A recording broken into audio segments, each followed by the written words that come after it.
Chers amis de Londres, de France et d'ailleurs, la Collège de France British Foundation vous remercie beaucoup d'être là ce soir. Elle est très heureuse de vous retrouver auprès des professeurs Aguillon, de Anne, Menger et Haroche. Alors, je vais en profiter pour vous dire quelques mots sur cette fondation UK dont la création vient d'être finalisée.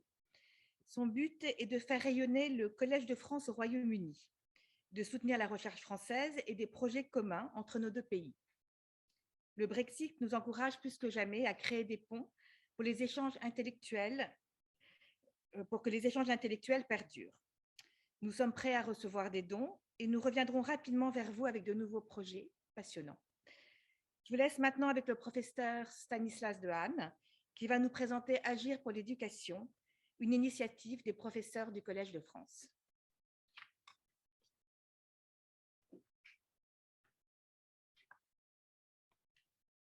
Bonsoir à tous, je suis très heureux de vous communiquer donc cette nouvelle initiative des professeurs du Collège de France que nous appelons Agir pour l'éducation et qui vise à se mobiliser collectivement pour répondre à l'un des grands défis auxquels la France est confrontée actuellement, les difficultés que rencontre notre système éducatif. Alors, je commence très brièvement par me présenter. Donc, je suis professeur sur la chaire de psychologie cognitive expérimentale. Je travaille au centre Neurospin dans le sud de Saclay. Ma chaire au Collège de France est donc distribuée entre le site de Paris et de Saclay. On pratique des expériences d'imagerie cérébrale que je vous raconterai peut-être dans quelques minutes. Mais surtout, depuis 4 ans, je me suis engagé au titre du président du Conseil scientifique de l'éducation nationale qui cherche justement à trouver des réponses scientifiques aux défis de l'éducation. Et avec plusieurs collègues, nous sommes convaincus que le Collège de France peut jouer un rôle très important dans ce domaine. Alors, quels sont les défis pour commencer? Et pourquoi se mobiliser pour l'éducation aujourd'hui? D'abord parce que la France perd du terrain et que bien sûr l'éducation c'est l'avenir du pays. Alors elle perd du terrain, on le voit de plusieurs manières. D'abord on le voit sur les fondamentaux et notamment sur les mathématiques. Je pense que vous êtes nombreux à savoir que en décembre 2020 on a découvert les résultats de l'enquête TIMSS qui est menée par l'OCDE et découvert que nous étions les derniers d'Europe, nos élèves sont les derniers d'Europe en mathématiques, ce qui est quand même tout à fait stupéfiant quand on connaît l'histoire de l'école mathématique dans notre pays. Ce n'est pas un résultat isolé. Il y a de nombreux résultats, et notamment des enquêtes de l'éducation nationale, qui montrent une baisse continue des performances depuis 30 ans. On perd à peu près un demi-écart type tous les 10 ans, ce qui veut dire que les élèves d'aujourd'hui, les meilleurs d'aujourd'hui, sont au niveau des moyens, voire des médiocres d'il y a 30 ans. Alors, ça s'accompagne naturellement d'un accroissement des inégalités. C'est-à-dire que cette baisse concerne particulièrement les élèves de milieux socio-économiques défavorisés, même si un effort considérable est consenti dans les réseaux d'éducation prioritaire, et ça marche, avec notamment le dédoublement des classes, ça n'est pas suffisant pour compenser cet effet des inégalités qui est plus fort dans notre pays que dans d'autres pays développés.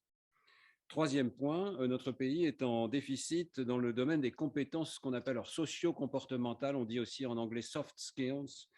C'est un ensemble un peu disparate, mais qui comprend la capacité de collaborer entre élèves, de persévérer dans ses efforts, de savoir que faire des efforts va conduire à la réussite, et donc d'avoir confiance en soi, de contrôler son propre apprentissage. Et là, si on fait des sondages, à nouveau, les élèves français sont au plus bas de l'échelle. Ils sont très nombreux par exemple, à répondre non à la question: est-ce que les enseignants sont là pour vous aider?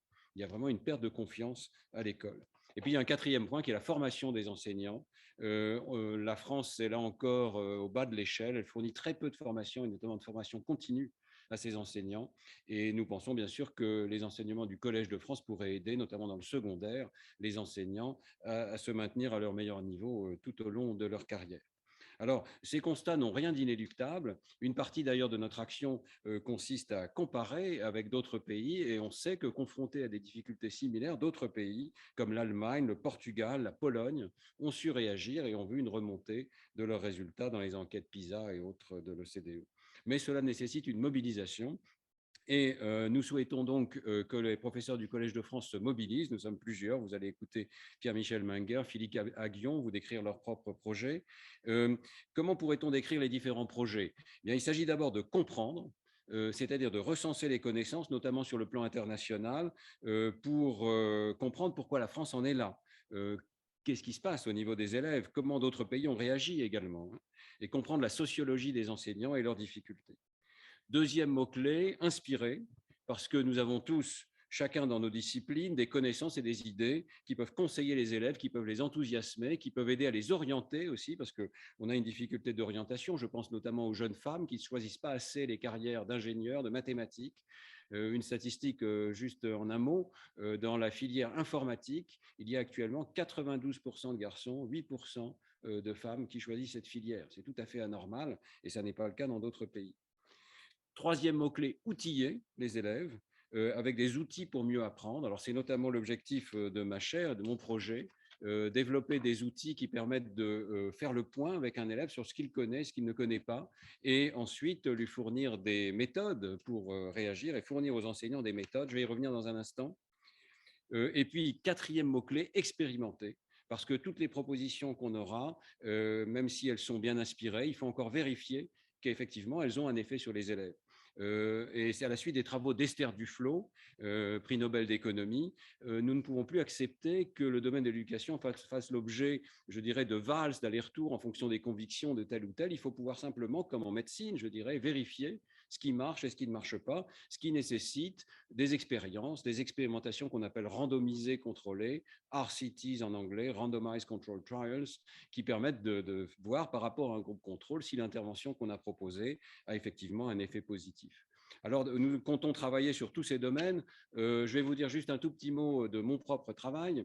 En tant donc de professeur en sciences cognitives, en psychologie cognitive expérimentale, depuis des années, ça fait un peu plus de 25 ans maintenant, j'étudie comment le cerveau s'organise pour représenter les objets mathématiques, et en particulier les nombres, et puis la lecture. Et nous avons été les premiers à réaliser des images de l'extraordinaire transformation que effectue l'apprentissage de la lecture dans notre cerveau. Nous sommes capables, avec l'IRM en particulier, y compris chez l'enfant, on scanne régulièrement des enfants de 5-6 ans au moment où ils apprennent à lire, on est capable de voir les transformations qui se produisent, quelles sont les aires qui se spécialisent pour la lecture, et aussi chez les enfants dyslexiques, par exemple, pourquoi ça ne se produit pas bien et dans quelle région exactement les circuits restent bloqués.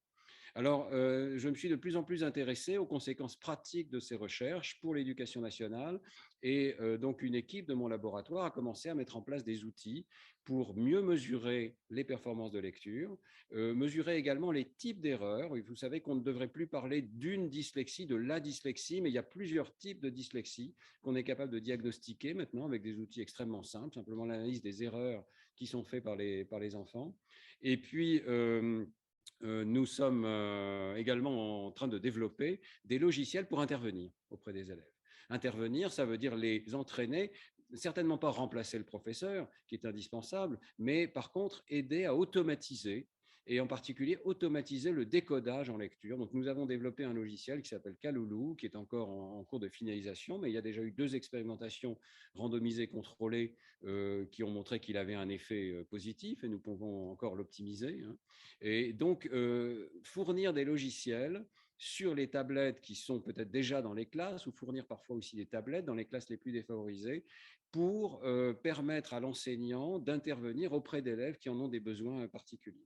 Alors, c'est donc ça le projet que je vous propose.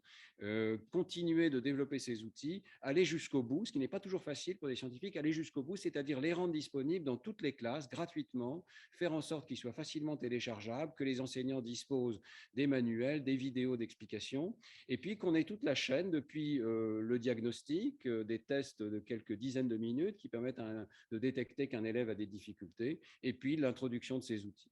Je suis très focalisé sur le premier degré parce que c'est là que se jouent les fondamentaux, je dirais, de la lecture et du calcul. Mais sachez que nous avons aussi des tests, toujours en collaboration avec l'Éducation nationale, pour mesurer, par exemple, les difficultés mathématiques des élèves. Et on voit bien qu'il faut se concentrer là-dessus dans les années à venir. Donc, ce sera un de nos objectifs. Nous avons un test, par exemple, qui montre en sixième les difficultés qu'ont les élèves à comprendre les fractions, les nombres décimaux. On demande tout simplement de placer un nombre sur une ligne et les erreurs dans le placement des nombres sont caractéristiques de l'incompréhension des élèves. Et il faut que vous sachiez, c'est un chiffre assez terrible, mais nous avons découvert que près de 3/4 des élèves de sixième, à l'entrée en sixième, n'ont pas su placer la fraction 1/2 au bon endroit sur une ligne numérique où il y avait des graduations pour 0, 1, 2, 3, 4, 5. donc 1,5 au milieu de 0 et de 1. Ça ne devrait pas être difficile, ça montre l'étendue de l'incompréhension parfois en mathématiques. Voilà, donc nous avons des outils pour le diagnostiquer et notre but, c'est de pouvoir diffuser ces outils à la fois de diagnostic et d'intervention.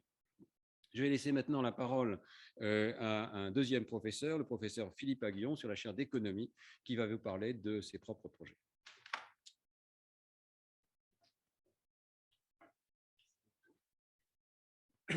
Voilà. Donc, voilà, bon, c'est un plaisir de travailler avec Stanislas et Pierre-Michel. Donc, voilà, donc je suis, je tiens la chaire d'économie de l'innovation, des institutions de l'innovation et de la croissance au Collège de France. Et un des grands défis auxquels nous faisons face, c'est comment on peut devenir une économie plus innovante. Je crois que la crise du Covid a révélé que par rapport à d'autres pays, la France était un pays avec un écosystème d'innovation plus faible qu'ailleurs. Donc le défi, c'est de rendre notre économie à la fois plus innovante, mais également plus inclusive, parce qu'on a vu aussi une augmentation des inégalités, mais qui n'est pas allée de pair avec une économie plus innovante. Comment on peut rendre l'économie à la fois plus innovante et plus inclusive? Et l'innovation est certainement un vecteur. Et l'éducation pour pousser l'innovation. Parce qu'en fait, c'est intéressant, on peut regarder des études que j'ai menées récemment sur des données américaines ou finlandaises ou d'autres pays. J'ai regardé les déterminants de ce qui fait que quelqu'un devient innovateur ou pas. Et on voit que le revenu des parents compte énormément. C'est-à-dire que des enfants issus de milieux très favorisés où les parents gagnent très bien, sont dans le, disons, dans le upper tail de la distribution des revenus, eh bien que ces enfants ont beaucoup plus de chances d'innover. Et en fait, c'est dû beaucoup au fait que les parents qui gagnent davantage sont en général plus éduqués. Et donc, ils transmettent à leurs enfants pas seulement du savoir, mais également ce qu'on appelle en anglais aspirations, des perspectives, des ambitions. Et donc, c'est très important d'avoir un système éducatif, comme le disait Stanislas, qui soit de très bonne qualité et accessible à tout le monde, de façon que de moins en moins l'origine sociale détermine si eh bien, un individu pourra ou non devenir innovateur, participer à l'économie de l'innovation. Et donc, investir dans l'éducation et dans une éducation de bonne qualité, accessible à tous, c'est très important parce que ça nous rendra à la fois plus innovants. Beaucoup plus de gens pourront. Il y a beaucoup de Einstein perdus. Il y a beaucoup de gens qui pourraient être des innovateurs, mais qui ne le sont pas parce qu'ils n'ont pas eu des parents qui leur ont donné les connaissances ou les aspirations ou qui leur ont ouvert les perspectives. Et donc, comment on peut créer un environnement qui donne à tous la possibilité de pouvoir innover à différents niveaux ou de participer au processus d'innovation. Et ça, c'est un grand défi. Alors, donc il y a d'un côté, moi je regarde ça d'un point de vue scientifique, c'est-à-dire les déterminants de ce qui fait que quelqu'un est innovant ou pas, donc le revenu des parents, le statut socio-professionnel, la structure familiale aussi joue un rôle important, si vous avez des parents divorcés ou pas, voilà. Donc les tests de QI, qu'est-ce qu'ils signifient également, le rôle qu'ils jouent. Donc tout ça est un déterminant, voilà, tout ça rentre dans l'analyse de qu'est-ce qui fait que quelqu'un devient innovateur ou pas innovateur. Mais par ailleurs, disons qu'une autre activité dont je ne veux pas passer trop de temps, c'est le campus de l'innovation pour les lycées que j'ai développé dans mon laboratoire d'innovation au collège.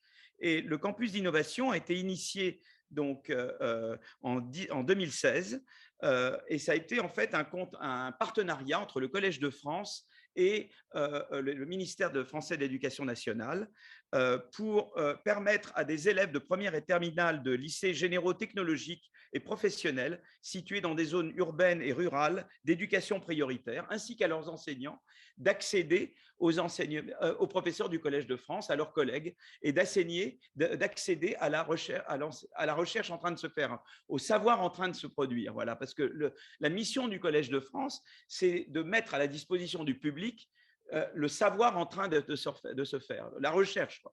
Et donc, on a créé une structure qui permet aux élèves des zones défavorisées de venir au Collège de France et nous, professeurs du collège et agréés par les profs du collège, d'aller dans les lycées de zones défavorisées pour permettre à ces enfants d'accéder eh bien, au savoir tel qu'il se pratique et leur donner des vocations de chercheurs. Voilà. Alors, je ne veux pas rester trop longtemps là-dessus. Qu'est-ce qu'il s'agit de faire? Approfondir les connaissances et le raisonnement, démystifier le rapport au savoir académique, éveiller les vocations, notamment chez les jeunes filles. Comme disait Stan, beaucoup de jeunes filles ne veulent pas, pensent qu'elles ne pourront pas y arriver. Et il y a beaucoup de zones chez nous où ce problème est particulièrement voilà, aigu. Encourager les élèves à se projeter dans l'avenir. Alors, le projet présente plusieurs volets. D'abord, on a des cours et des échanges organisés en coopération avec les inspecteurs d'académie. Alors, en fait, on a commencé par l'économie. On a commencé en fait avec Pierre Michel, donc économie, sociologie, eh bien d'aller dans les classes de SES, de sciences économiques et sociales, pour développer, eh bien pour porter ces enseignements et pour participer. Alors, ce qui s'est passé, c'est que en fait, on a pu toucher 4500 lycéens entre 2016 et 2021, 900 enseignants. On a couvert près de 40 villes, métropoles et dom-tom.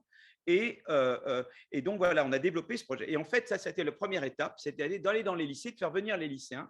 Mais ensuite, ce qui s'est passé, c'est qu'on a pu transformer les programmes d'économie. On a complètement, avec Pierre Michel, modifié les programmes de SES. On a revu ça. Et notamment, en particulier, eh bien, deux principes de base: l'acquisition des concepts et raisonnements de base dans chaque discipline composant les SES, c'est-à-dire économie, sociologie, sciences politiques, puis regard croisé entre ces trois disciplines sur les grandes questions sociétales. Et en économie, on a mis l'accent, comme jamais auparavant, sur la microéconomie d'abord, avec ensuite un enseignement de la macroéconomie et de l'économie internationale moderne, mais avec des fondements microéconomiques. On parle de qu'est-ce que c'est qu'une entreprise, qu'est-ce que c'est qu'un marché, et on regarde d'abord les fondements microéconomiques, et ensuite, eh bien, on part de la microéconomie vers la macroéconomie. Et ça a été vraiment parti pris. D'abord les techniques de base, et après on croise des regards, et puis en économie, la micro, puis la macro.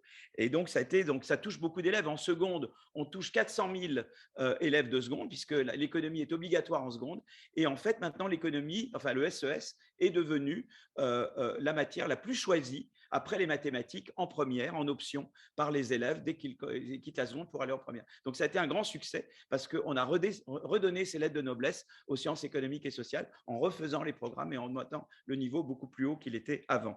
Mais à part le SES, on a développé le programme en sciences de la vie, et puis maintenant, on va le développer en mathématiques. Et donc, voilà, donc ça, c'est le deuxième volet de ce programme. Alors, évidemment, on veut créer un nouveau site web et améliorer la diffusion des vidéos sur les réseaux sociaux pour renforcer la visibilité du matériel pédagogique. On produit à chaque fois des vidéos, les chapitres sont mis les cours sont filmés, et il y a des vidéos de support de 20 minutes qui aident les élèves pour acquérir des notions de base. Voilà, donc ça, c'est du matériel très moderne. On veut étendre l'accès à la francophonie, et puis on veut une présence territoriale élargie. Les échanges entre lycéens, enseignants et professeurs associés ont eu lieu dans près de 40 villes, comme je l'ai dit tout à l'heure, mais nous voudrions évidemment étendre ces échanges. Donc voilà, donc c'est un programme qui est en gestation, enfin, qui est déjà démarré sur 2-3 matières et qu'on voudrait étendre à d'autres matières qu'offre le Collège de France. Voilà. Donc je crois que j'ai épuisé mon temps. Voilà, mais je voulais un peu expliquer ce que nous étions en train de faire. Mais l'éducation, c'est vraiment, on veut un pays plus innovant et plus inclusif. Eh bien, l'éducation, c'est à la base, c'est ça qui permet de réconcilier ces deux objectifs. Et donc, voilà, d'où l'importance de notre projet. Merci beaucoup. Je passe la parole maintenant à Pierre-Michel Minguer, sociologue, qui tient la chaire de sociologie au Collège de France et qui va présenter son projet. Merci Philippe.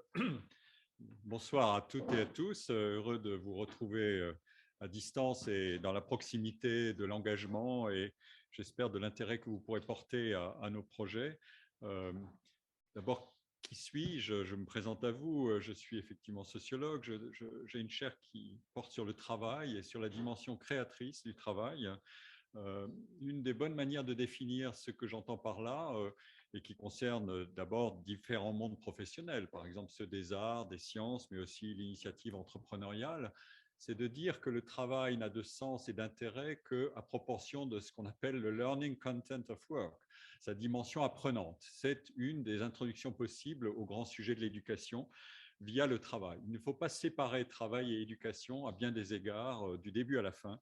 Et je pense que cette dimension d'apprentissage et de formation colore positivement beaucoup d'aspects de nos vies et de nos actes permanents.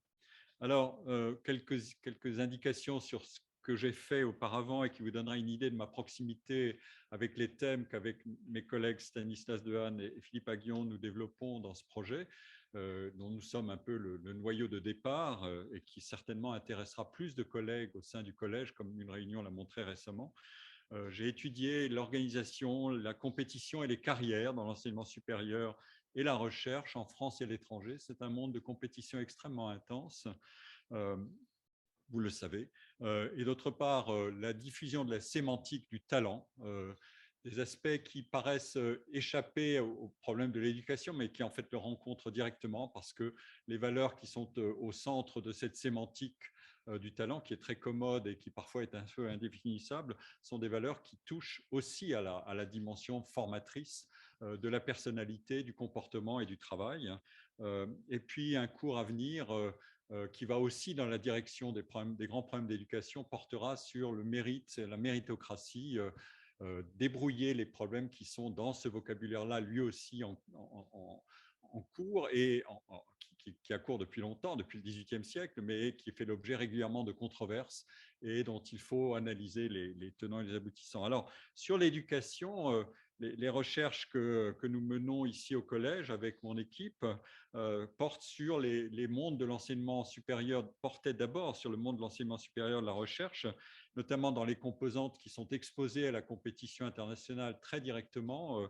Nous avions enquêté par exemple sur les grandes écoles de commerce, mais aussi sur les sciences et leur carrière dans l'enseignement et la recherche, avec des données longitudinales très originales et très massives sur 30 ans de carrière, et aussi un focus particulier sur ces fameuses mathématiques dont vous venez d'entendre parler à plusieurs reprises, mais que nous abordons différemment chacun d'entre nous et en même temps avec de fortes convergences.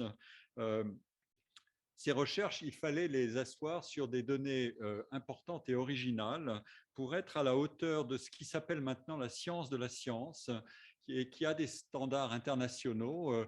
C'est une discipline ou une convergence de disciplines qui est extrêmement importante, qui touche à la fois la recherche, mais aussi l'entrée dans la recherche, comment trouver des idées, comment inventer. C'est à la fois de l'heuristique, de l'épistémologie, mais aussi de la science des réseaux, la science des alliances et des matchings, des appariements sélectifs entre les chercheurs et de la production de connaissances. Comment peut-on augmenter la productivité dans la production de connaissances? Voilà des questions clés sur lesquelles on peut progresser, nous, en France, un peu avec du retard, il faut bien le dire, par rapport à d'autres grands pays.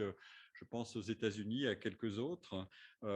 Voilà. Et avec une doctorante qui vient de commencer son travail, nous enquêtons sur les trajectoires scolaires en mathématiques, du cours primaire aux classes préparatoires, et dans une perspective à la fois nationale et internationale, à partir d'une réexploitation de très grandes enquêtes qui existent, Teams, PISA et d'autres, et d'enquêtes nationales qui sont très documentées et qui nous permettent d'avoir un matériel très solide.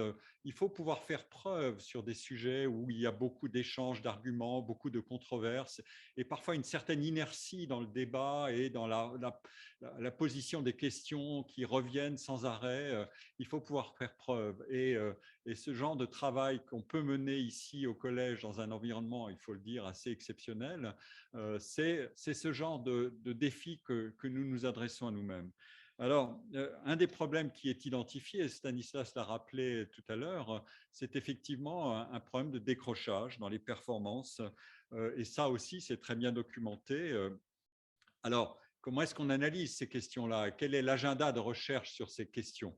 Les performances en mathématiques, évidemment, il y a une forte diversité de situations selon les milieux sociaux d'origine, mais aussi selon les collèges et les lycées. C'est une cartographie très fine qu'on peut tracer ou que nous voulons nous efforcer de tracer selon les classes, la composition, la taille de la classe et aussi selon les caractéristiques des enseignants. Beaucoup de matériaux à rassembler et à exploiter pour entrer en quelque sorte dans la combinaison de tous ces facteurs qui jouent de manière très subtile, avec beaucoup d'interactions entre ces facteurs.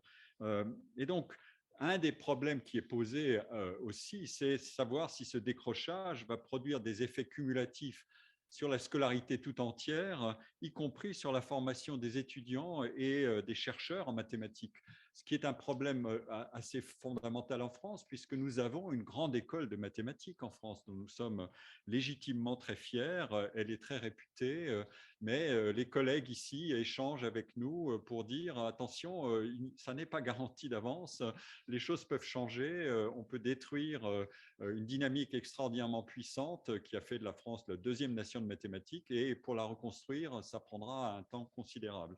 Donc il faut agir, il faut intervenir, il faut expérimenter. Alors, il y a en quelque sorte 3 défis qui se présentent quand on s'intéresse à une discipline aussi fondamentale que les mathématiques, qui représente en quelque sorte le socle de ce qui a aujourd'hui une valeur sociale et économique considérable, c'est la numératie. Le premier défi, c'est comment élever le niveau moyen et médian des élèves à proportion en corrigeant ou en augmentant les chances à proportion des inégalités de départ, bien sûr, et en assurant un socle de compétences et de connaissances pour tous dans ce maniement de la numératie ou cette appropriation de la numératie. Il faut donc entendre ici que ce n'est pas simplement les mathématiques comme une petite spécialité ou une grande spécialité, mais qui est un silo. Non, les mathématiques sont une discipline transversale et à travers le thème de la numératie, on voudrait affirmer haut et fort, contre peut-être des réformes récentes, que les mathématiques sont un socle indispensable pour s'orienter et pour agir et pour travailler dans le monde qui est celui que nous connaissons maintenant et qui change très vite. Et la polarisation des emplois et des compétences dit quelque chose de très fort à cet égard-là. Donc ça, c'est la dimension inclusive du défi que nous rencontrons et sur lequel il faut travailler. L'autre défi, c'est évidemment d'assurer la fine pointe de l'excellence mathématique, à la fois des élèves, mais aussi des chercheurs, bien sûr, et des enseignants-chercheurs. La France, comme je l'ai dit, a été et demeure le 2e pays en mathématiques, au vu de ses récompenses et des indices de performance qui sont quantifiables par les travaux de scientométrie. Mais les nuages apparaissent. Certains des mathématiciens les plus brillants prennent maintenant en assez grand nombre le chemin de l'étranger pour bénéficier de conditions de travail qui sont peut-être meilleures. Je ne veux pas dire simplement que c'est une question de salaire, mais c'est aussi une question de qualité et d'efficacité de l'organisation des universités qui sont internationalement attractives. Et ce point-là agit aussi peut-être même davantage, notamment chez les mathématiciens qui ont une culture assez affirmée du désintéressement, sauf sur les aspects qui touchent à leur travail très précisément. Là-dessus, il nous faut aller voir de près comment on travaille exactement en mathématiques aujourd'hui et quels sont ces facteurs d'attractivité qu'on peut considérer. Bien sûr, il y a aussi le problème de rester attractif pour les doctorants et les attirer comme on le fait aujourd'hui dans des grandes universités et des grands mondes internationaux. J'ai publié récemment un article que je peux tenir à votre disposition sur les composantes du modèle d'excellence en mathématiques, du modèle français d'excellence en mathématiques, en me demandant s'il était typique ou atypique. Mais voilà quelque chose qu'il faut enrichir avec des données nouvelles et voir si des signaux, comme je l'ai dit, apparaissent pour montrer que cette excellence n'est pas assurée. Le 3e défi, ça a été aussi introduit par Stanislas, c'est la sous-représentation absolument persistante des femmes dans la recherche et la production mathématique. Et ça commence très tôt, et notamment en mathématiques pures. Et là aussi, un des efforts qu'il faut faire, je pense, le collège est une excellente base pour ça, c'est de rattraper un peu le retard que nous avons par rapport à des pays qui sont en avance sur nous pour l'étude de ces phénomènes-là. Je pense notamment aux États-Unis. On a commencé à l'étudier en France, mais ça ne suffit pas. Et on pourrait coordonner des forces ici pour agir et identifier, diagnostiquer et agir, expérimenter aussi.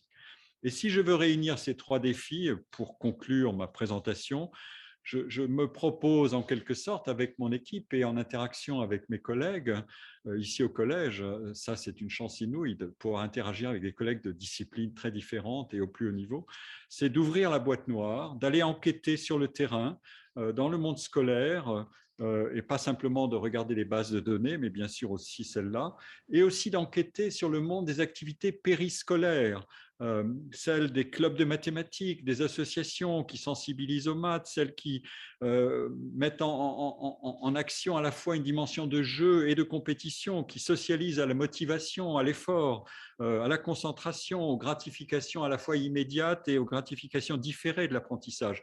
Il y a un monde d'acteurs et d'initiatives qui est très méconnu et qui n'a quasiment pas été étudié en France, à la différence de pays étrangers. Et donc l'objectif, ça n'est pas simplement d'étudier, mais de pouvoir aussi mobiliser les acteurs de ces mondes et de placer des leviers d'action en quelque sorte aux 3 sommets du triangle éducatif, les parents, bien sûr, les enseignants eux-mêmes, à la fois dans et hors de leur cadre scolaire, dans ces mondes associatifs dont j'ai parlé, et les élèves, bien sûr. Et sans compréhension complète des interactions dynamiques entre ces 3 catégories d'acteurs, on verra se perpétuer des constats fatalistes sur l'inertie et un alarmisme qui est effectivement, qui est plutôt actuellement du réalisme. Et donc, si on comprend mieux ces interactions et le jeu de tous ces acteurs, je pense qu'on peut identifier des expériences, des réussites, des initiatives qui font la différence et qui peuvent alimenter la transformation non pas de l'extérieur, mais de l'intérieur et en bonne intelligence avec les milieux éducatifs, la transformation de ce grand défi qui est le nôtre, qui est aussi le socle d'une nation, le socle historique d'une nation, qui est la grande question de l'éducation. Voilà, je vais conclure en donnant la parole maintenant à notre cher collègue Serge Haroche, qui est professeur qui détient la chaire de physique quantique au Collège de France, qu'il a détenue et qui est, comme vous le savez, prix Nobel de physique en 2012 et qui va nous parler depuis le Brésil où il est, je crois, actuellement. Je lui donne la parole. Bonsoir Serge. Bonsoir, Pierre-Michel, vous m'entendez? Ah, très bien. Donc, je voulais dire, je suis effectivement au Brésil et le grand problème agir pour l'éducation, ce n'est pas simplement un problème français, comme ça a déjà été évoqué en particulier par Stanislas Dehaene, c'est un problème qui se pose dans le monde entier. Et le Brésil est un pays où ce problème est particulièrement aigu. C'est un pays qui a une élite intellectuelle exceptionnelle, qui a de très bons mathématiciens, par exemple, pour reprendre un exemple qui a été pris par Pierre-Michel Minguer dans son exposé, mais qui a également des différences énormes dans le niveau d'éducation entre l'élite et les zones défavorisées du pays. Et donc, c'est un pays où le problème que nous étudions aujourd'hui se pose de façon particulièrement aiguë. Les 3 exposés que nous avons entendus ont exposé différentes facettes de ce problème. J'ai été particulièrement frappé par une des choses que Stanislas Dehaene a dites, qui est assez inquiétante, quand il a dit que les meilleurs élèves en mathématiques d'aujourd'hui, c'était des élèves médiocres il y a 20 ou 25 ans. Et c'est vraiment un problème très important qu'il faut aborder, au sujet duquel il faut arriver à trouver des solutions. Philippe Aghion a insisté sur l'aspect économique et il est absolument clair que si la mission essentielle de l'État est d'amener l'ensemble de la population à un niveau d'éducation élevé, c'est une mission sociale, ça a également une valeur économique et il sera impossible de répondre aux défis qui se posent actuellement à nos sociétés si on n'a pas des citoyens instruits, des citoyens capables d'apprendre pendant toute leur vie, parce qu'une des choses importantes de l'éducation, c'est pas simplement d'apprendre, mais c'est d'apprendre à apprendre, apprendre à évoluer dans un monde qui est changeant très rapidement, et c'est également avoir des citoyens qui sont capables d'exercer leur esprit critique, c'est également un aspect très important de l'éducation. Mais évidemment, tous ces aspects-là n'interviennent qu'après que les bases aient été posées, et comme l'a dit Stanislas Dehaene, il est essentiel que les bases du calcul et les bases de la lecture deviennent des a priori qui sont indiscutables et qui permettent, à partir desquels on pourra construire l'ensemble du système éducatif. Alors, il y a différents aspects que je voudrais aborder rapidement, qui sont des réponses ou des interrogations que je me pose à la suite des exposés qu'on a entendus. Quelle est la raison essentielle de ce décrochage de la France? Pourquoi est-ce que le niveau de l'éducation a baissé? Je crois qu'une des raisons, c'est que l'enseignement est devenu un enseignement massif. Il y a une augmentation énorme du nombre d'élèves et d'étudiants qu'on veut amener à l'enseignement supérieur, ce qui est très bon et ce qui est absolument essentiel, mais les moyens n'ont pas vraiment suivi. Ces moyens, c'est davantage de classes. Alors, on a dédoublé les classes dans les zones défavorisées, c'est bien, mais ça reste insuffisant. C'est également une amélioration des conditions faites aux enseignants, amélioration d'abord de leur formation, et pour améliorer la formation, il faut attirer des jeunes brillants ou des jeunes qui sont intéressés par le savoir vers ces métiers. Or, ce qu'on peut constater, c'est que, de façon générale, alors qu'un bon enseignant est aussi important pour la société qu'un bon ingénieur, sinon plus, le statut social qui est fait dans notre société différencie de façon excessive les ingénieurs, par exemple, des enseignants. Il est clair qu'au niveau de la rémunération, il n'y a pas de comparaison possible. Et je crois que c'est un des problèmes qu'il faut aborder, c'est le problème du statut des enseignants, améliorer leur statut de façon à rendre ce métier plus attractif. Et je veux prendre comme exemple d'autres pays qui ont suivi un chemin ascendant au lieu d'un chemin de décrochage. Je pense en particulier à la Corée du Sud ou à Singapour. Ce sont des pays qui étaient extrêmement pauvres il y a 50 ans, qui avaient un niveau d'éducation très bas et qui sont arrivés à l'améliorer de façon telle que, par exemple, au classement de PISA, la Corée du Sud et Singapour sont au haut du classement, contrairement à la France, et ceci parce qu'ils ont compris qu'il fallait former des enseignants, qu'il fallait leur donner un statut dans la société supérieure, et ça a pris de nombreuses années, mais ils en profitent maintenant. Et ce que je voudrais dire, c'est que l'évolution dans les deux sens, qu'il s'agisse d'une montée dans le niveau de l'enseignement ou au contraire d'une descente, d'une dégringolade, ça prend beaucoup de temps. Et donc les efforts qu'on doit faire maintenant vont prendre beaucoup de temps et il va falloir persévérer en ayant bien conscience du fait que ça va se faire du jour au lendemain. Enfin, je voudrais dire quelques mots pour finir du domaine dans lequel je travaille moi-même, qui est le domaine des sciences. Et je voudrais faire remarquer quelque chose qui est extrêmement préoccupant aussi. Les jeunes élèves, les jeunes enfants sont curieux. Ils sont intéressés par les sciences, ils posent des questions, ils sont intéressés par les phénomènes naturels, ils sont intéressés par une expérimentation simple.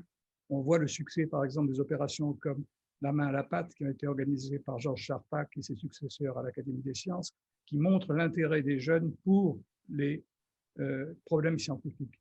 Or, cet intérêt, et les enquêtes le montrent, cet intérêt diminue au cours des années.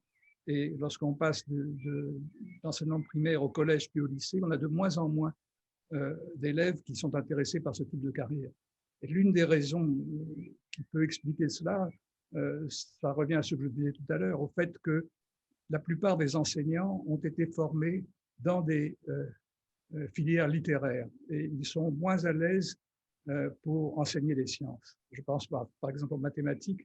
Je sais que dans l'enseignement primaire, il y a beaucoup d'enseignants qui ont plus de mal à enseigner le calcul, les règles de 3 et les fractions, dont Stanislas Dehaene parlait tout à l'heure, que d'enseigner l'orthographe ou la grammaire. Et pour changer cela, il faudrait que dans la formation des enseignants, il y ait davantage de formation scientifique et qu'il y ait davantage de scientifiques, de gens qui sont forts en sciences, qui s'orientent vers ces carrières. Et ça nous ramène au problème précédent, au fait que pour cela, il faudrait que ces carrières soient beaucoup plus attractives, en particulier en comparaison avec les carrières d'ingénieurs.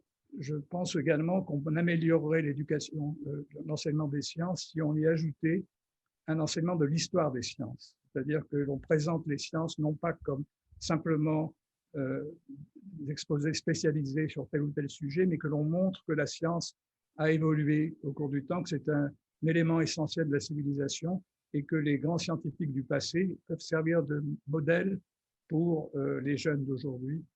Et cela, je pense, c'est un des aspects du problème que les professeurs du Collège de France pourraient aider à résoudre en allant, par exemple, faire des exposés auprès d'élèves, aussi bien des classes du collège que du lycée, montrer l'importance et l'intérêt de la science et essayer d'insuffler de l'enthousiasme pour ce genre de carrière.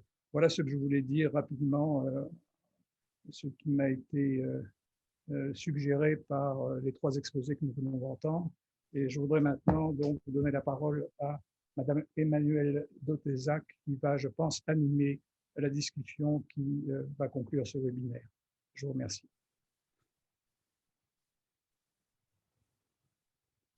Merci beaucoup pour toutes vos questions. Elles ont été très nombreuses. Nous en avons sélectionné quelques-unes. Je vais commencer par le professeur Aguillon. La France est l'un des pays développés les plus égalitaires, notamment par rapport aux États-Unis. Or, nous sommes moins innovants. Est-ce que ceci n'est-il pas contradictoire? Mais en fait, ce qui se passe, c'est qu'on est égalitaire du point de vue des revenus après impôt. C'est-à-dire qu'effectivement, on a un système fiscal très redistributif, ce qui fait qu'en termes de revenus, si on regarde les inégalités de revenus après impôt, elles sont plus faibles que dans d'autres pays développés. Mais en même temps, si on regarde d'autres indicateurs d'égalité ou d'inégalité comme la mobilité sociale, alors en France, on a plutôt moins de mobilité sociale que dans d'autres pays voisins. Et la mobilité sociale, c'est la capacité pour quelqu'un né d'une famille défavorisée de pouvoir arriver aux échelons supérieurs de la distribution des revenus. Et en fait, donc, ce qu'il faut, c'est stimuler la mobilité sociale en France. Et un des vecteurs pour stimuler la mobilité, donc ce n'est pas par l'impôt, puisqu'on a vu, on a déjà, c'est le pays qui impose, un des pays où la taxation est la plus lourde, et ça n'a pas résolu le problème de la mobilité sociale. Donc il faut d'autres outils, et les outils notamment, c'est l'éducation dont on parle ici, l'éducation, la formation, les bons emplois, d'avoir des emplois qui soient, qui soient qualifiants. Voilà, donc donner des incitations aux entreprises pour créer ces emplois. Mais on sait également que les entreprises plus innovantes créer davantage de bons emplois. Donc, il faut aussi un environnement qui favorise l'innovation, parce que l'innovation est porteuse de mobilité sociale. À cause de la destruction créatrice, les nouveaux remplacent les anciens, mais aussi parce que les entreprises innovantes créent davantage de bons emplois. Donc, il faut à la fois stimuler l'innovation et améliorer notre système d'éducation. Et si on fait ces deux choses-là, alors on aura une économie qui sera à la fois plus innovante et plus inclusive. Merci beaucoup, professeur. Revenons à la formation. Professeur Dehaene, que pensez-vous de la formation des enseignants aujourd'hui? C'est un immense sujet. Quelques mots, d'abord pour dire que par rapport à d'autres pays, elle est, notamment dans le domaine de la formation continue, elle est très inférieure à d'autres pays. Et par exemple, à Singapour, on parle de plusieurs semaines de formation par an, alors qu'en France, on est au niveau de 18 heures par an pour beaucoup d'enseignants. Et encore, ces 18 heures ne sont pas toujours réalisées. Il y a beaucoup de problèmes d'organisation également. Et il faut certainement aider aussi à mieux organiser cette formation. Alors, que dire? Une des choses qui manque dans la formation des enseignants, clairement, en tout cas c'est leur demande aussi, c'est d'être plus au courant des avancées sur les stratégies pédagogiques. Et c'est une des choses, puisqu'on parle avec Londres, c'est une des choses que l'Angleterre fait très bien. L'Angleterre a créé ce qui s'appelle l'Education Endowment Fund, l'EEF, qui diffuse les résultats des recherches, mène aussi des recherches, mais surtout crée un site web qui est extrêmement bien fait. Si vous tapez EEF sur Internet, vous allez pouvoir voir, qui recense tous les résultats importants et met en ordre les différentes interventions pédagogiques et leurs effets.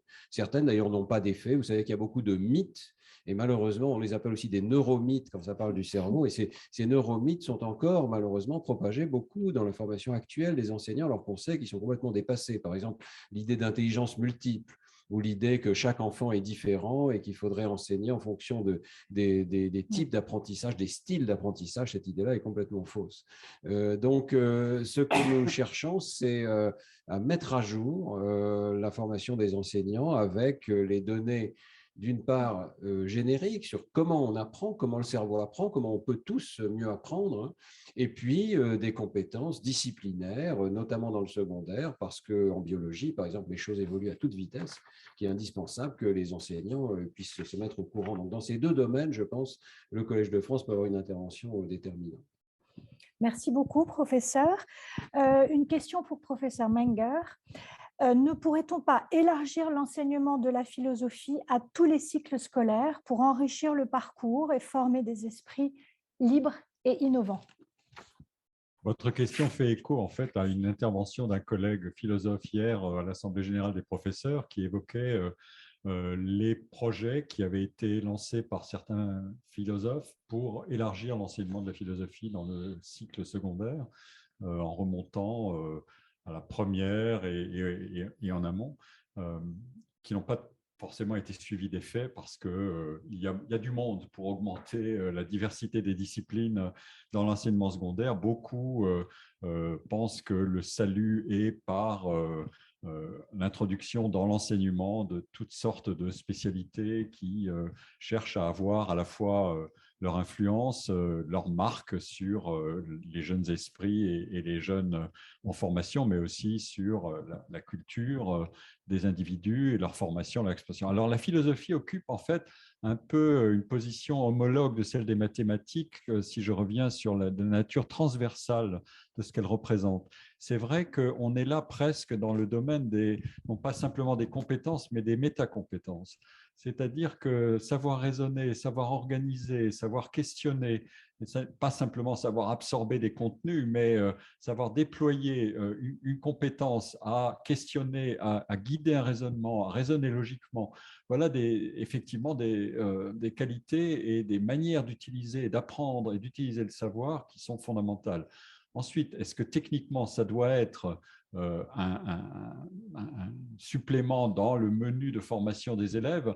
Je pense qu'on peut l'introduire de plusieurs manières, mais et peut-être pas techniquement comme une formation spécialisante. Je cherche et je pense que ce serait un gain que de trouver la manière de former, par exemple, je pense à des expériences ou à des manières d'apprendre aux États-Unis qui ont été l'art du débat, l'art de la conversation, mais aussi de la dispute et du raisonnement logique dans la dispute. Et voilà des formes d'apprentissage qui sont très puissantes. On y vient parfois par plusieurs évolutions, mais thématiser les choses et surtout célébrer aussi la valeur de la logique, la valeur d'une certaine forme de conduite rationnelle, sont des enjeux considérables. On est envahi par beaucoup de faux savoirs, de disputes sur la vérité, etc. etc. C'est vrai qu'il y a une force de rappel là qui est extrêmement importante et ça n'est pas un hasard si quand on fait la carte des disciplines du savoir, on voit par plein d'aspects, plein de caractéristiques, la philosophie occupait une position assez homologue de la mathématique, la philosophie du côté, disons, de ce qu'on appelle classiquement les lettres et sciences humaines, et la mathématique du côté des sciences. Il y a une dimension de pureté, mais aussi d'architecture, de savoir apprendre et de savoir raisonner qui est très fondamentale ici. Et qui intéresse beaucoup les enfants et les étudiants. Une autre question qui vient de m'être donnée. Vous avez évoqué la disparité de genre dans des disciplines scientifiques. Quelles pistes voyez-vous pour rééquilibrer cette balance?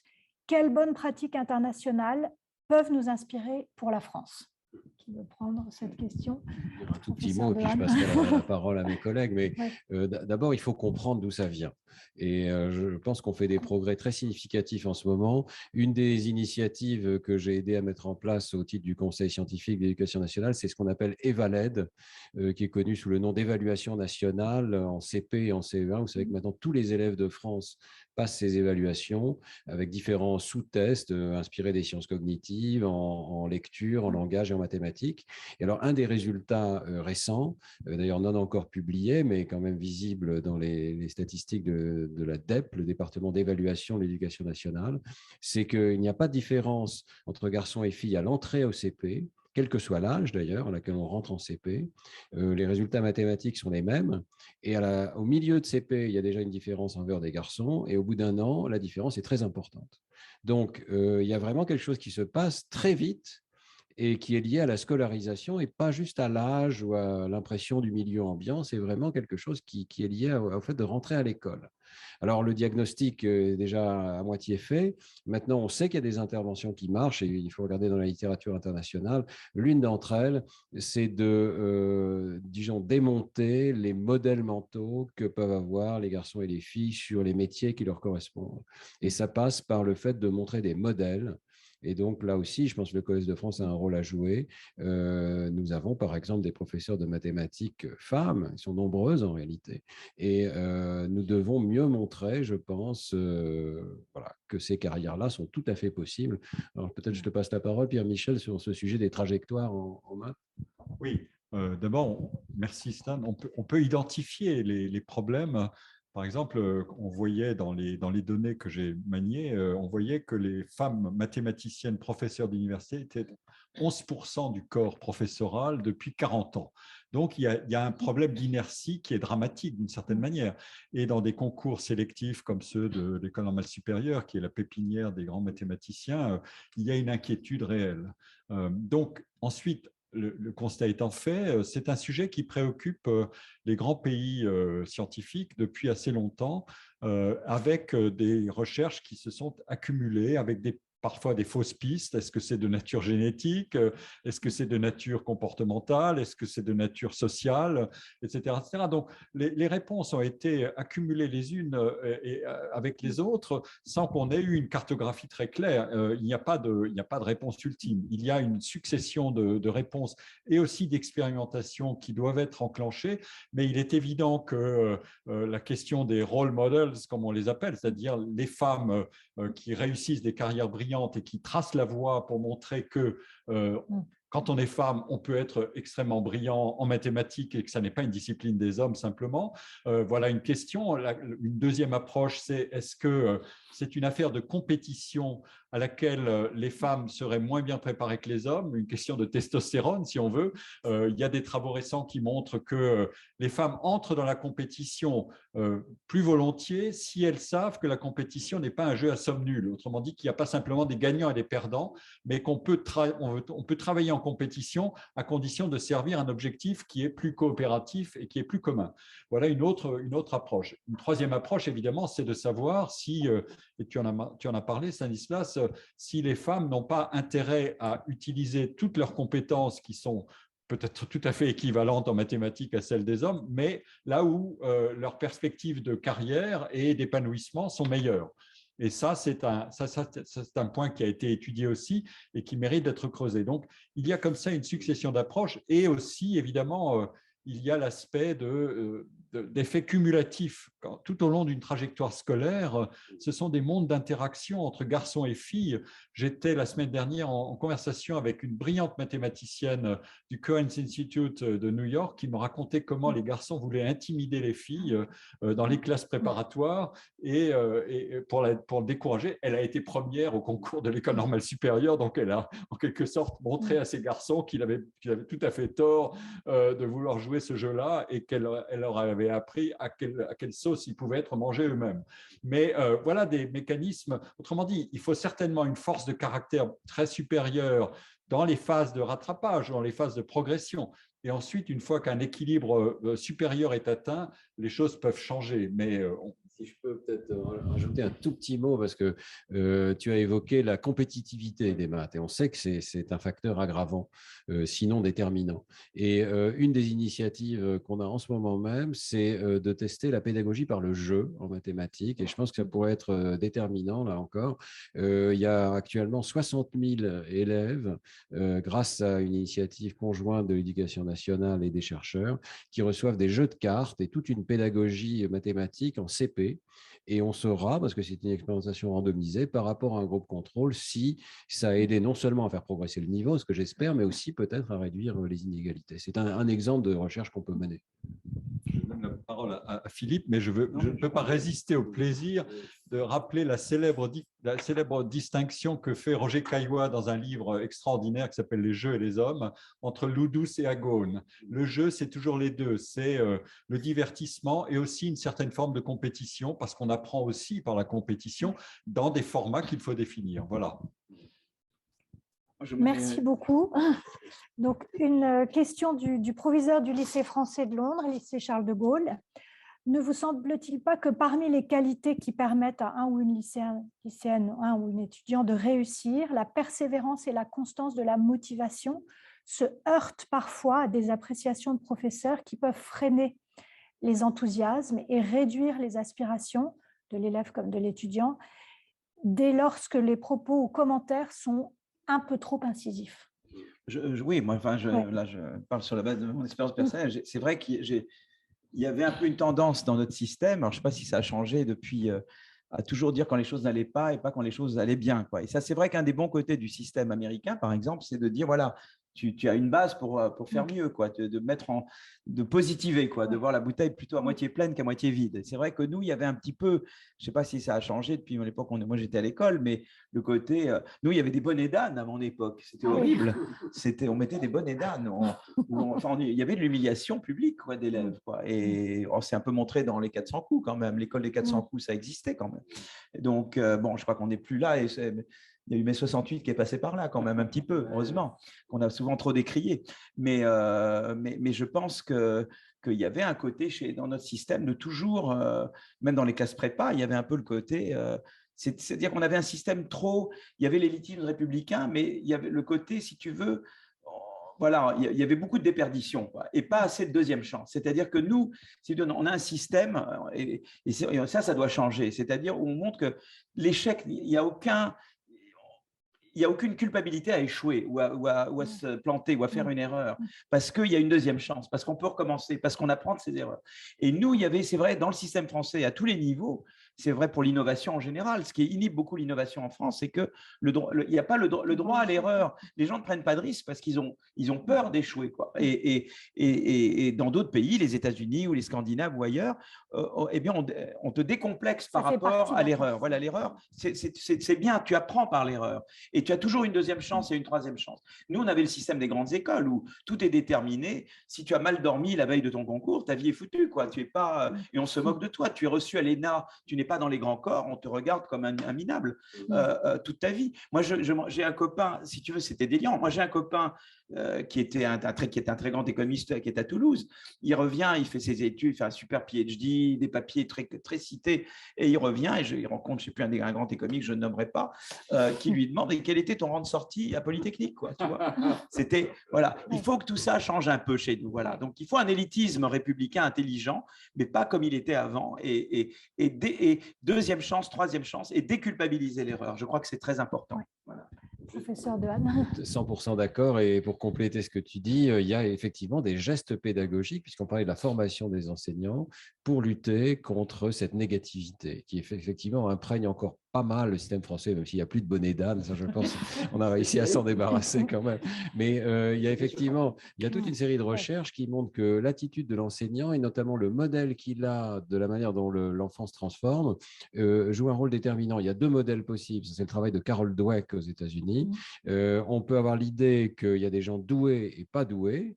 Et à ce moment-là, si on n'est pas doué, c'est même pas la peine d'essayer. Hein. Et puis, il y a le bon modèle qui est le modèle de growth mindset, qui est que tout le monde apprend. On peut apprendre plus ou moins vite, mais tout le monde apprend. Et c'est le modèle, c'est la vérité d'abord, mais c'est aussi le bon modèle pour l'enseignant pour tirer le meilleur parti des capacités des élèves.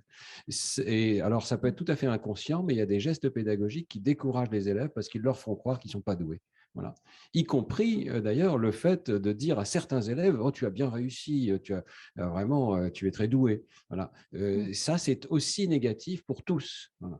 Donc, on peut essayer effectivement de mieux diffuser ces connaissances de psychologie qui sont extrêmement utiles pour les enseignants dans leur classe. Merci beaucoup. On a une dernière question. Comment s'explique le décrochage en maths alors que les programmes semblent s'être améliorés du point de vue pédagogique ? Qui veut prendre cette question? Pour commencer, puis je te passe la parole, il y a un grand problème de sens. Il y a une difficulté qui est que les élèves apprennent des objets, des symboles, par exemple les fractions, 1/2, c'est 1,5. Ils savent les nommer, ils apprennent des algorithmes pour les traiter, mais ce que montrent nos recherches, c'est que très souvent, ils n'ont pas de connexion avec le sens. Voilà. Et donc, par exemple, l'introduction d'une notion aussi simple que la ligne numérique, dans laquelle il y a un espace des nombres avec les petits nombres à gauche, les grands nombres à droite, ce n'est pas seulement un outil diagnostique pour voir ce qu'ils ont compris, mais c'est aussi un outil pédagogique.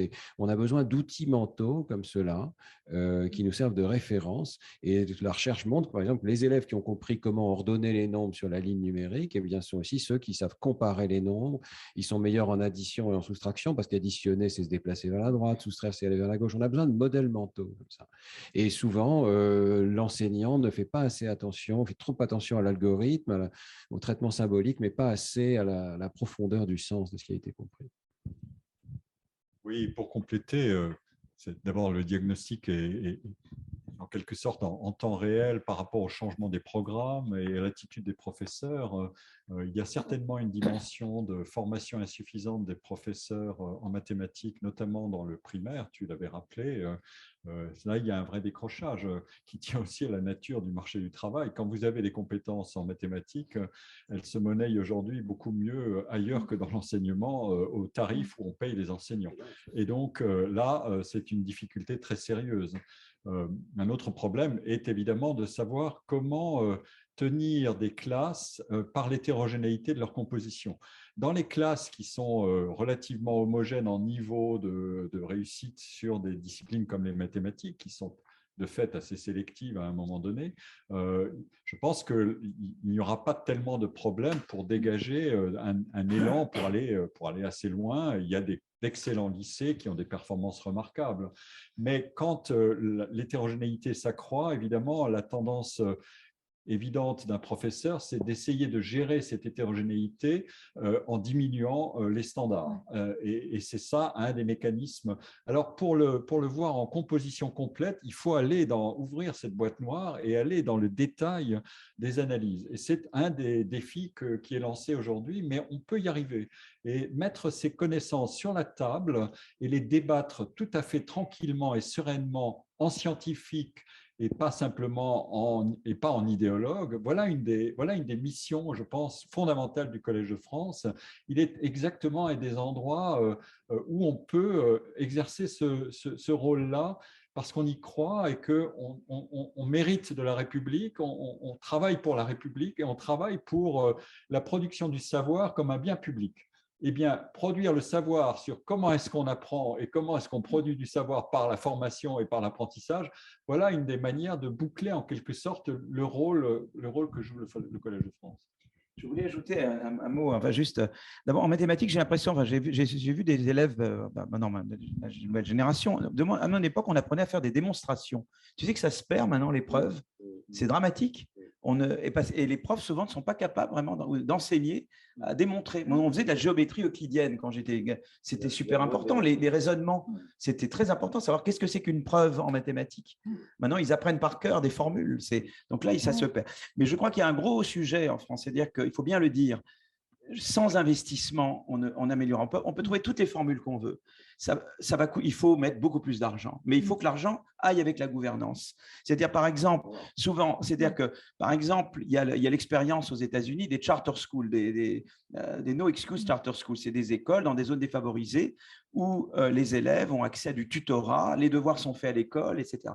Donc, et en France, on sait qu'on a un gros problème. Les enseignants sont mal rémunérés, donc ils travaillent peu, mal rémunérés. Donc, il faudrait, sur la base de projets pédagogiques nouveaux, dire, voilà, vous pouvez gagner beaucoup plus, mais dans le cadre d'un projet pédagogique nouveau, où il y aurait de l'encadrement des élèves après la classe pour faire leurs devoirs, pour être suivis, ce qui fait que ça réglerait le problème. S'il y a des problèmes d'hétérogénéité, on ne s'aligne pas sur le min, on s'aligne sur le max, mais on a tout ce qu'il faut pour rattraper. Et ça, c'est ce que les Finlandais font très bien, par exemple.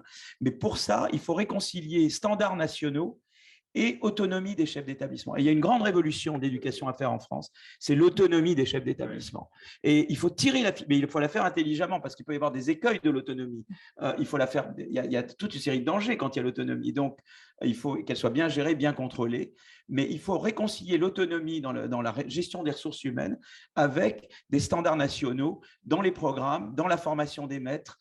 C'est ce qui existe en Finlande. Il y a le mélange du top-down, de haut en bas et de bas en haut, qui est cette autonomie. Et je crois qu'il faut tirer cette ficelle de l'autonomie et repenser complètement le système éducatif. Donc, je crois qu'il y a un aspect très micro, les savoirs, etc. Et puis, il y a l'aspect organisationnel et les moyens, parce que les moyens doivent aller de pair avec la réorganisation et le projet pédagogique, parce que je crois que si on ne le fait pas, on n'arrivera pas, quoi. Et l'expérience, on pourra faire tous les RCT qu'on veut, mais c'est comme l'économie. Tu peux faire tous les RCT que tu veux.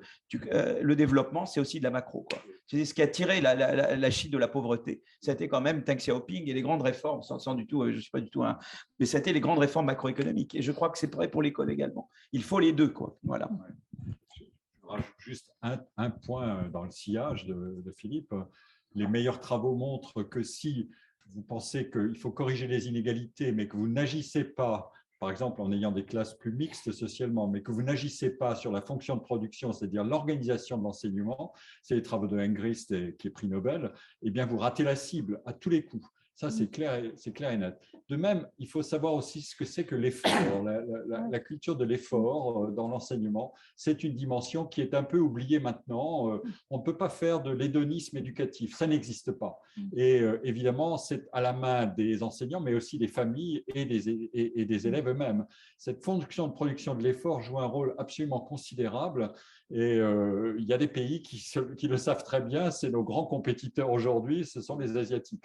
Et là, il n'y a pas d'histoire. Et s'ils nous battent un jour par l'effort et pas simplement par Dieu sait quel mécanisme de production de l'intelligence, eh bien, ils nous auront montré que notre hédonisme, peut-être, nous aura joué un vilain tour. On n'acquiert pas, on n'apprend pas sans y mettre une certaine intensité, mais à laquelle il faut être socialisé et par différents mécanismes. Mais il faut que l'effort paye, parce qu'il ne faut pas que tu gagnes plus en vendant de la drogue qu'en ayant un bon emploi, quoi. Voilà. Il y a aussi le gros défi chez nous, c'est le défi des salaires.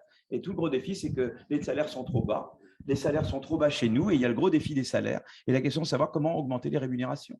Parce que comment tu veux inciter les gens à faire de l'effort si tu leur dis avec tout l'effort que tu auras fait, tu gagneras moins qu'en faisant du trafic de drogue. Donc c'est un gros problème. Je voulais vraiment intervenir là-dessus parce que tu as dit les enseignants ne sont pas bien payés, alors ils ne travaillent pas beaucoup. Oui. Et je pense que c'est quand même pas tout à fait juste. Beaucoup d'enseignants font des efforts justement considérables. Et ils sont mal payés quand même. Ils ont des mais il faudrait en plus leur sucrer leur retraite. Il ne faudrait pas croire qu'ils n'investissent pas considérablement. Et je pense qu'une partie de notre travail, c'est de les aider à donner des outils pour qu'ils puissent enseigner mieux et d'une certaine manière les libérer d'un certain nombre de tâches. C'est l'autonomie des établissements, c'est aussi ça, et la bonne pédagogie, c'est aussi ça, c'est de savoir facilement ce qu'on fait dans son cours le matin et ne pas avoir ce travail de préparation qui peut être très intense. Moi, je pense que les professeurs ont une charge considérable en ce moment. Mais voilà, merci beaucoup pour votre contribution. Merci à tous les professeurs. Nous allons nous arrêter et merci beaucoup d'avoir participé aujourd'hui.